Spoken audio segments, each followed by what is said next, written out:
राजनगर का खूनी घूंघट 1764 का वर्ष था। मराठा ध्वज केसरिया और धुएं की तलवारों की तरह आकाश को चीर रहे थे। काले बेसाल्ट की पहाड़ी पर राजनगर का शाही किला अडिग खड़ा था। उसकी दीवारें रहस्यों से भरी थी और उसके प्रांगणों में प्रार्थनाएं, युद्धघोष और विश्वासघात की फुसफुसाहटें गूंजती थीं। राजनगर के राजा हरिश्चंद्र की इकलौती पुत्री राजकुमारी देविका बाई एक गरजती बिजली वाली रात में जन्मी थी। राजज्योतिषियों ने कहा कि उसके भाग्य को लेकर तारे विभाजित हैं। आधे महानता का वादा करते थे, आधे रक्तपात की चेतावनी देते थे। राजा हंसा और पूरे राज्य में मिठाइयां बांटने का आदेश दिया। देविका रेशम और चंदन की खुशबू में पली बढ़ी। महल के दर्पणों में उसे अपनी तीखी आंखों, शांत होठों और ऐसी स्थिरता वाला चेहरा दिखता जो सेवकों को असहज कर देता। बचपन में वह शांत और निरीक्षक थी। जब अन्य राजकुमारियां बाग में मोरों के पीछे दौड़ते, देविका वर्षा के पानी में डूबती चींटियों को बिना किसी भाव के देखती रहती। 12 वर्ष की उम्र में उसने अपने पायल पर गुलाबजल गिराने पर एक नौकर लड़के को पिटवाया। 14 की उम्र में उसने किले के आंगन में एक चोर का हाथ कटते हुए बिना पलक झपकाए देखा। दरबारी कवियों ने उसे राजनगर का कमल कहा। सैनिक उसे मौन ब्लेड कहते थे। उसकी क्रूरता अचानक नहीं फूटी, वह शराब में मिले विष की तरह धीरे धीरे बढ़ी। पहला रक्त। देविका की पहली हत्या दुर्घटना नहीं थी। एक युवा दासी सावित्री उसकी सेवा में रहती थी, कोमल स्वभाव की, नई नई ब्याही और राजसी उपस्थिति से कांपने वाली। एक रात देविका ने उस पर मोती की हेयरपिन चुराने का आरोप लगाया। लड़की रो पड़ी और बेगुनाही की कसम खाने लगी। देविका मुस्कराई। उसने दरवाजे बंद करने का आदेश दिया। न पहरेदार, न गवाह, केवल सन्नाटा और तेल के दीपक। राजकुमारी ने दीवार से एक अनुष्ठानिक कटार उतारी। वह विरासत में मिली थी, देह के लिए नहीं, रस्मों के लिए। सावित्री ने विनती की, घुटनों पर गिर पड़ी, ठंडे संगमरमर पर माथा टेक दिया। कटार उसकी पीठ में सीधे उतर गई। देविका को कोई भय नहीं हुआ, केवल जिज्ञासा। सुबह तक सावित्री की मृत्यु को आत्महत्या घोषित कर दिया गया। दरबार ने मान लिया, क्योंकि दरबार सच नहीं देखना चाहता था। उस रात देविका सोई नहीं। वह खिड़की के पास बैठी नीचे पहरेदारों के ढोल सुनती रही और उसके भीतर एक विचित्र स्पष्टता जागी। शक्ति, उसने समझा, केवल आदेश देने में नहीं है, बल्कि यह तय करने में है कि कौन सांस लेगा और कौन नहीं। छाया का शासन। वर्ष बीतते गए और देविका की क्रूरता रस्म बन गई। जो अस्तबल का लड़का उसे ज्यादा देर देख बैठा, गायब हो गया। जो दरबारी गायिका सुर से बाहर गाई, नदी में डूबी मिली। जो कुलीन स्त्री उसकी हंसी का उपहास कर बैठी, महल की बालकनी से गिर पड़ी। हर मृत्यु को संयोग में लपेट दिया गया। बूढ़ा और थका राजा हरिश्चंद्र पैटर्न देखने से इनकार करता रहा। मंत्री सब देखते थे और चुप रहते थे। भय ने उन्हें आज्ञाकारी बना दिया, मौन ने उन्हें सहभागी। राजनगर के लोग रेशम पहने चुड़ैल की फुसफुसाहट करने लगे, एक ऐसी डायन जो आभूषण पहनती और मनुष्यों का भय पीती थी।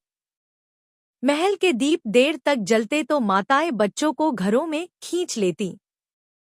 जो किला कभी सुरक्षा का प्रतीक था, वह पहाड़ी पर एक साया बन गया। पर क्रूरता एक ऐसी भूख है जो तृप्त होकर और बढ़ती है। देविका मृत्यु से पहले का क्षण, आंखों का फैलना, सांस का टूटना, आस्वाद की तरह लेने लगी। उसने जंगल में शिकार आयोजित करने शुरू किए, जहां कैदियों को छोड़ा जाता और नकाबपोश घुड़सवार उन्हें खेल की तरह दौड़ाकर मारते। उनकी चीखें हवा में घाटियों तक पहुंचतीं।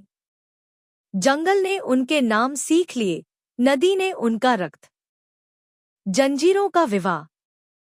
संधियों को मजबूत करने के लिए राजा हरिश्चंद्र ने देविका का विवाह करवट के युद्धकुशल राजकुमार वीरेंद्र सिंह से तय किया, जो अनुशासन, सम्मान और अडिग न्यायबोध के लिए प्रसिद्ध था।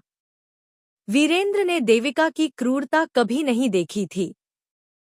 उसे केवल पॉलिश्ड स्टील जैसी आंखों वाली एक संयत राजकुमारी दिखी।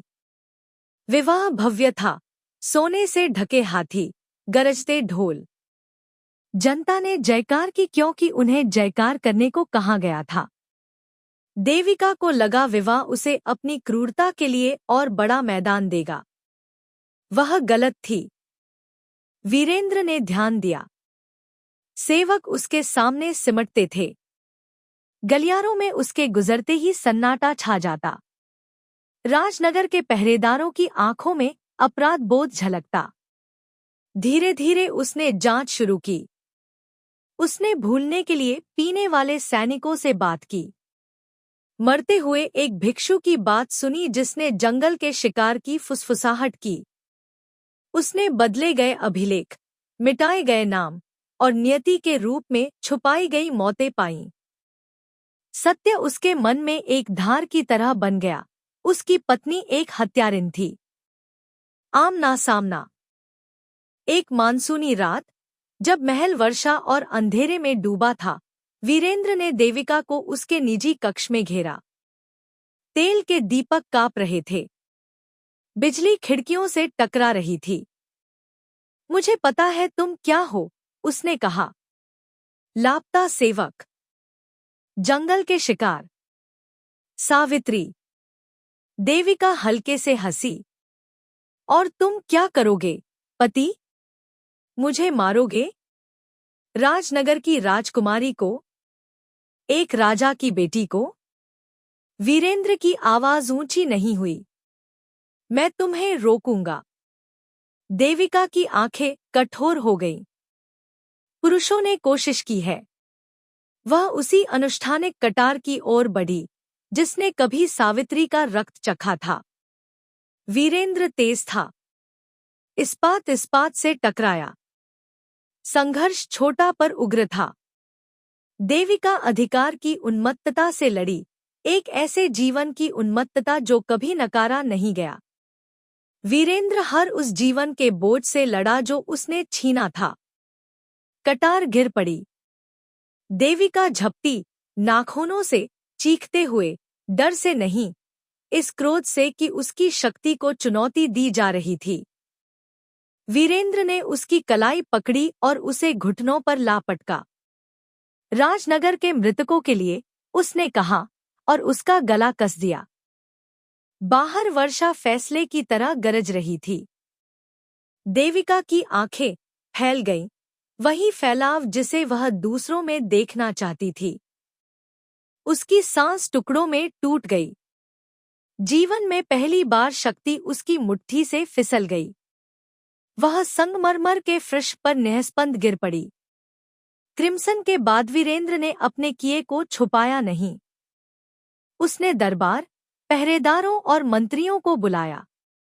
साक्ष्य, गवाह और बदले गए अभिलेख सामने रख दिए।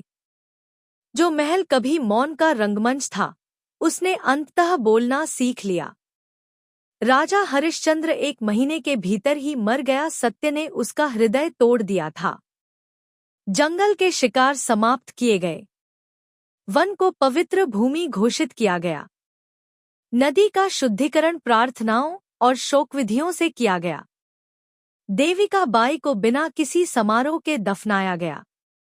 न गीत, न ढोल, केवल रेशम पर मिट्टी। फिर भी उसकी मृत्यु के बाद भी राजनगर का किला पूरी तरह उसकी छाया से मुक्त न हो सका। सेवक कहते थे कि आंधी तूफान वाली रातों में उसके छोड़े हुए कक्ष में पदचाप गूंजती है। कुछ कहते थे दीपक बिना हवा के कांप उठते हैं। कुछ कहते थे बिजली की गड़गड़ाहट में एक स्त्री की हंसी बुनी होती है। पर अब लोग महल से पहले जैसा भय नहीं करते थे। भय, जब नाम लेकर समाप्त कर दिया जाए, अपना सिंहासन खो देता है। राजनगर में क्रूरता ने एक समय मुकुट पहना था, और क्रूरता उस हाथों मरी जिसने अंततः उसके सामने घुटने टेकने से इनकार कर दिया।